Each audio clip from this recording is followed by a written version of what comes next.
teaching and learning is most successful when we apply three principles. As we will see, the same three principles apply in a live classroom, and all the more so when we are via video or telephone. The first one is students need to have a sense of what their goals are.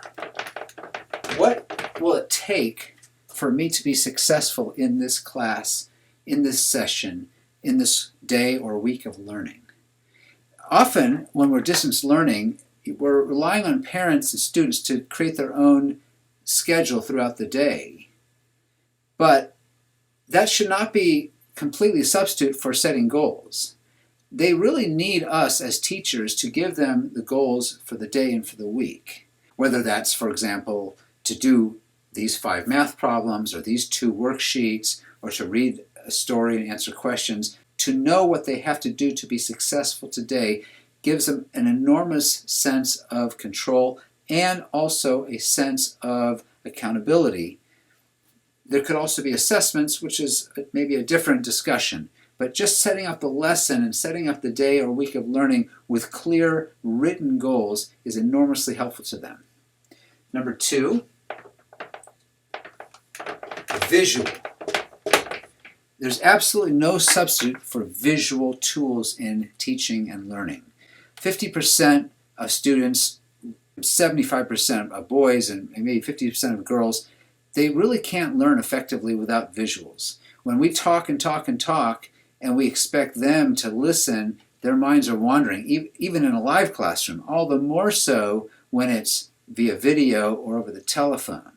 How do we use visuals? Well, one way is a whiteboard or a handheld whiteboard, or even if you don't have that available, just a white piece of paper where we write things up for them and show them whatever we're saying. As I say in my teacher training program, 50% of your students, if you don't write it, they actually didn't hear you. They really don't hear you. So if you want them to do something or pay attention to something, show them. It can be a picture. It can be an ordinary object, like an eraser to illustrate something. This is the Teva Shel Noach, okay? It doesn't have to be something complicated. If you're doing it over the telephone where they don't have the video, you can ask them to look at a picture that you've provided for them beforehand. Maybe it's a handout that has words on it. Please turn to page 4 and put your finger on the word Moshe. So they're actually seeing something there in front of them. What that does as well is it leads us to the third goal and principle of teaching via distance or in the classroom, which is to make it interactive. When they are sitting there doing nothing but listening, they're not being interactive and they're not fully engaged. When they're being asked to do something, even if that something is writing a note, everybody please write the numbers 1, 2, 3 on your paper. That's interactive all of a sudden. Now, some teachers like to call on students. I've seen this online where they'll say, Moshe, what do you think? Or Sarah, what do you think? And when Moshe is being called on, or Sarah, all the other students in the class are tuning out. So although that's a great thing to do, which is to call on them, it's better to try to find an interaction that involves all of your students. For example, I would like everybody to write your answer to question 1 on a piece of paper and hold it up to your camera.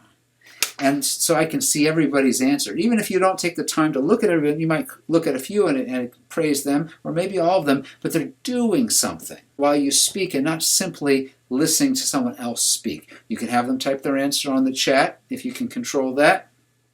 And if it's via phone, you can still have them do something, whether it's writing down or pushing pause to think and consider an answer and write it down, draw a picture. There's things they can do. Whenever you can have them doing something, you're going to get far more learning going on and more engagement, more enjoyment by your students than otherwise. So again, these 3 principles, giving them clear goals, giving them constant visual aids as you teach the lesson, whether it's via video or even over the phone, even if it's a recording, you can do this if you're prepared and give them a packet in advance.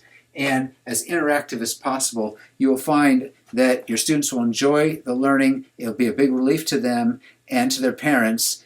Nothing will compare to being in a live classroom, but you'll see that we'll make it through this together without too many scratches.